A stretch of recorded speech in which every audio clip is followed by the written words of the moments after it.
Hey there, welcome to day 154 of our annual challenge, our BU 365-day challenge to do one thing every day that improves us in some way. Sharon Horne-Ellstrom here, and this segment, this month, the month of June, we are focusing on our relationships. We've talked about the different types of relationships that we can have. We've prioritized them. And today we're going to talk about our core values, specifically with respect to our relationships. What are our core values? What are your core values when it comes to relationships? What things are central to your being and most important to you? The definition of core values is, of course, and we've talked about core values a lot, the guiding beliefs that direct your words and actions. It's your perspective about yourself and others and the world around you. It's the filter through which we see everything are our core values. And they're different for each of us, right? There's a lot of values that people have in common, but how we experience them is unique to us. So the other topic that comes to mind when it comes to core values, and I'll share a bunch of examples of core values with respect to relationships that I found, of course, on the internet. There's the 3 core values of relationships. There's the 4, there's the 5, there's the 9, there's the 12. I'll share those. And then our action item today is just to simply share one core value that you have with respect to relationships. And based on the relationships you've had, what's truly important to you, the good and the bad experiences, will help and have helped to cement what is most important to you. So the other topic that comes up for me whenever we're talking about relationships, in addition to core values, is the topic of morals. Now, morals are not the same as core values, right? Our values and morals are different. Our morals are our compass. They're the line in the sand that we won't go beyond because it doesn't match who we believe we are, our identity. So although having high morals might be a core value, morals itself, just like trust or honesty might be one of your relationship core values. They're not the same. They are an example of a core value, but they're not the same as the overarching topic of core values. If that makes sense. At least that's my experience with them. I can I won't ever let myself deviate from what my morals are, my morals and values. That's that line in the sand I'm not going to cross. So maybe there's a distinction for you, maybe there's not. For me, there's a slight distinction. But let's look at some lists of core values and see what resonates with you.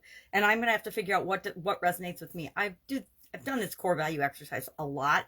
We've shared different exercises, but basically we just look for a list of core values. We think about what's important to us based on our experiences, our past, what makes us feel good and what makes us feel bad.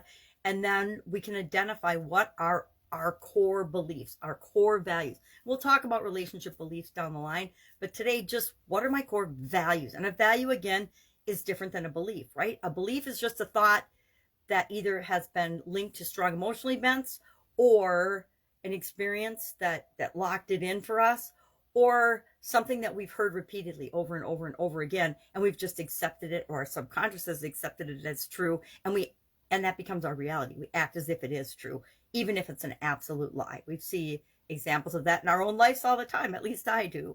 So what are some lists of core values? Let's see, what are the 3 core values, and then the 4, actually, yeah, the 3, the 4, the 5, the 9, and the 12. I'll run through these lists because I find it fascinating the way different authors, just like when you read books on a topic, you never want to just read one book on a topic because that is just one other person of billions of people's opinion and experience with that topic. So whenever I'm studying a topic or I'm looking for a solution to a problem or an answer to a question, I don't just go out and read one source. I just don't go Google it on the internet and then take the first answer that comes up as gospel truth. I am going to investigate and look into, do my due diligence, and find out what feels right to me by reading many sources and looking for many sources.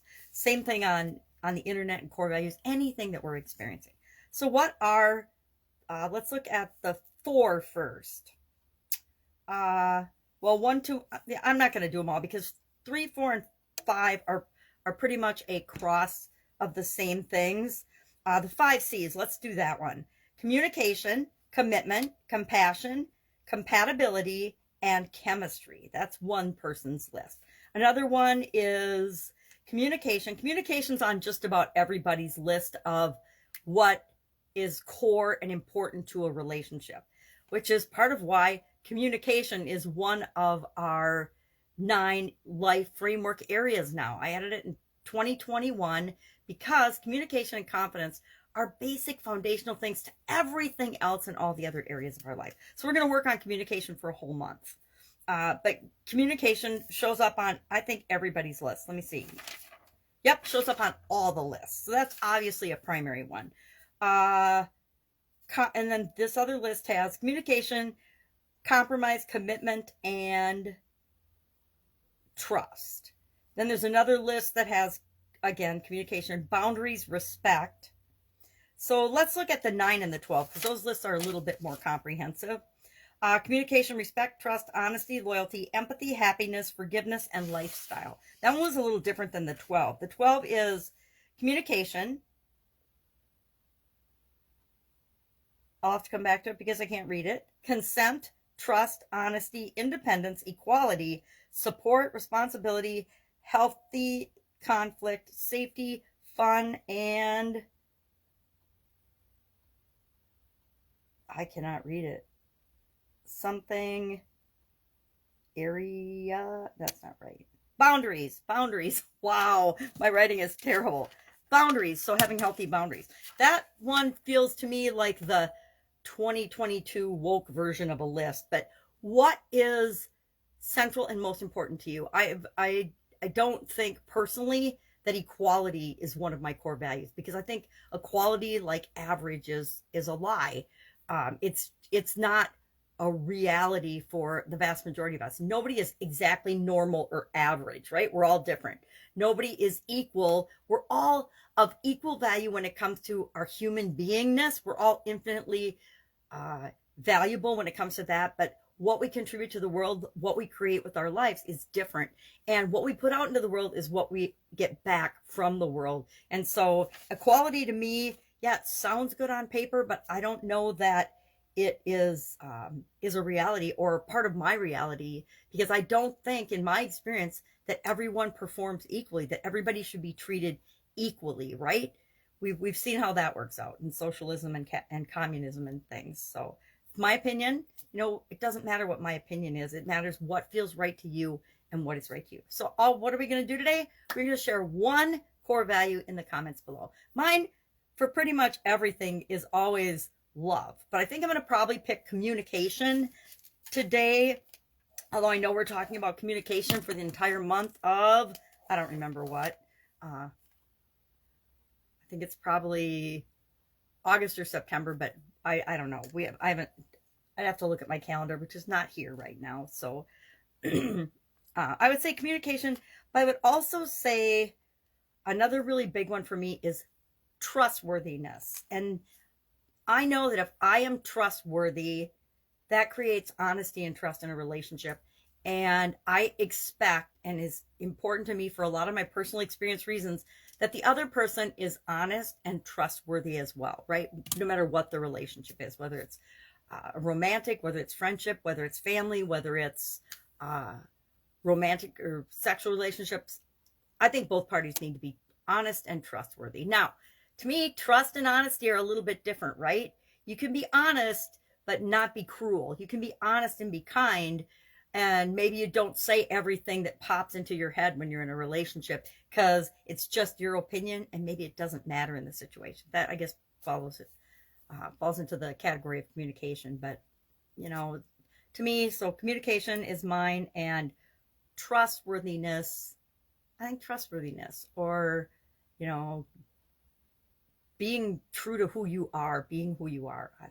So I'll think about that too, just like we all will, as our action today. And then I will be with you tomorrow with another relationship well-being related topic.